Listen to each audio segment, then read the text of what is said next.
আজকে তোমাদের জন্য আমি কেসিনাগের বই থেকে দুটো কোশ্চেন এনেছি। দুটো কোশ্চেনই সহজ প্রশ্ন, কিন্তু কেসিনাগ বলে কথা, তো একটু লেখার ধরন এবং প্যাটার্নটা একটু অন্যরকমই হবে। চলো এগুলোকে করা যায়। An article is sold at a profit of 10% if the ratio of the CP and the SP be 10 is to X, then find X. Okay? আচ্ছা, তো আমি অঙ্কটাকে দুটো অঙ্ক নিয়েছি, এই পাশে একটা করাচ্ছি, ও পাশে একটা করাবো।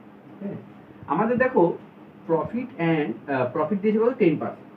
দেয়ারফর এটিসি আমরা কি লিখতে পারি, ভালো করে বুঝবে ব্যাপারটা সবাই। ঠিক আছে, প্রফিট হয়েছে 10%, তার মানে আমি 100 টাকায় যদি কোনো জিনিস কিনি, অর্থাৎ 100 টাকা যদি আমার সিপি হয়, দেন এসপি কত হবে 110 টাকা। তাহলে 100 হচ্ছে সিপি আর 110 হচ্ছে এসপি। এটার ভ্যালুই দিয়ে দিয়েছে কত 10:x, 10:x। তাহলে or 100/110 is equal to 10/x। একটা জিরো কেটে গেল, ওপরও 0 কেটে গেল, or x is equal to কত আসলো 11। This is answer. ওকে, তো এই অঙ্কটা বুঝতে পারলে সোজা, না বুঝতে পারলে খুবই কঠিন।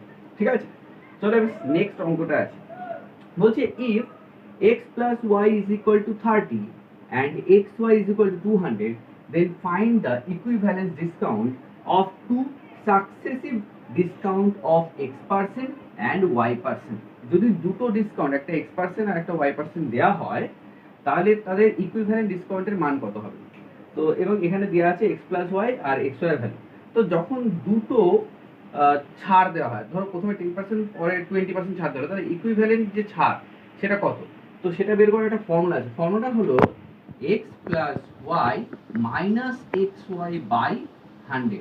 তো x plus y এর ভ্যালু আমাদের জানা আছে কত, x plus y এর ভ্যালু হচ্ছে 30, তো 30 লিখে দিই, মাইনাস xy এর ভ্যালু কত দেওয়া আছে 200, 200 by 100, 100 আর 200 কাটলে 2 হয়, 30 থেকে 2 চলে গেলে 28।